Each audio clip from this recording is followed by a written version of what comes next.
கொங்கு மண்டலத்தில் குறிப்பாக நாமக்கல்லையும் கரூர்லையும் விஜய் தன்னுடைய 3ஆம் கட்ட மக்கள் சந்திப்பை மேற்கொள்றதுக்காக தனி விமானம் மூலம் சென்னையிலிருந்து புறப்பட்டிருக்கிறார்.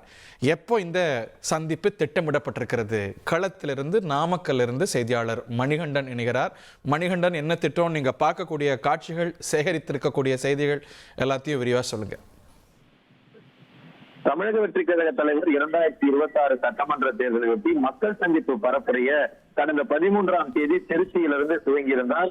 முதல்ல தமிழ்நாட்டின் மத்திய பகுதியாக இருக்கக்கூடிய மத்திய மாவட்டங்கள்ல பிரதான பகுதியாக இருக்கக்கூடிய திருச்சி மற்றும் அரியலூர்ல தொடங்கி பின்னர் டெல்டாவுடைய பிரதான பகுதியாக இருக்கக்கூடிய திருவாரூர், நாகப்பட்டினம் ஆகிய மாவட்டங்களை 2வது வாரத்துல பரப்புரையை நிறைவு செய்து தற்போது கொங்கு மண்டலத்துல பிரதான மாவட்டங்களாக இருக்கக்கூடிய கரூர், நாமக்கல் ஆகிய பகுதிகளுக்கு வருகை தர இருக்கிறார். சற்று முன்னதாக நீலாங்கரையில் இருக்கக்கூடிய அவரது இல்லத்திலிருந்து புறப்பட்டிருக்கக்கூடிய காட்சிகளை நாம் பார்த்திருக்கிறோம். இன்னும் சற்று சில விமான நிலையம் வந்தடைந்து, விமான நிலையத்திலிருந்து திருச்சி தனி விமானம் வந்தடைந்து அங்கிருந்து 94 கிலோமீட்டர் நாமக்கல் KS திரையரங்கம் என்னும் பகுதியில காவல்துறை அனுமதிக்கப்பட்டிருக்கக்கூடிய பகுதியில பரப்புரையை மேற்கொள்ள இருக்கிறார். இந்த 94 கிலோமீட்டர் தொலைவுல 2 பகுதியாக, அதாவது வழியில, அதாவது திருச்சியிலிருந்து வரக்கூடிய பகுதியில ஒரு இடத்துல அவர் 4 சக்கர வாகனத்திலிருந்து பிரச்சார வாகனத்துக்கு மாறுகிறார். பிரச்சார வாகனத்துக்கு ஏறியதற்கு பிறகாக முழுமையாக வருகை தரக்கூடிய அந்த பகுதிகள் முழுவதும் இருக்கக்கூடிய வரவேற்புகளை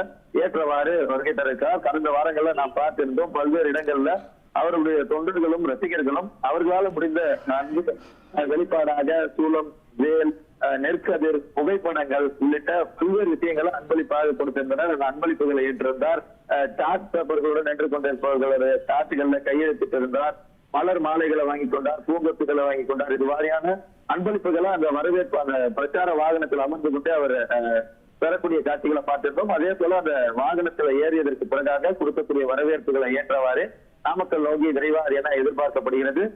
பிரதானமாக ஒரு 30 கிலோமீட்டர் தூரம் பைபாஸ் சாலை, அதாவது புறவழிச்சாலை என்பதால வேகம் அதிகமாக இருக்கும். நகரின் மத்திய பகுதி, அதாவது முசிறி, தொட்டியம், குளித்தலை உள்ளிட்ட ஜங்ஷன் பகுதிகளில் அதிக அளவுல வரவேற்பு இருக்கும் என்பதால அந்தந்த பகுதிகளில் சிறிய தாமதம் ஏற்படுவதற்கான வாய்ப்பு இருப்பதாகவும் தெரிவிக்கப்படுகிறது.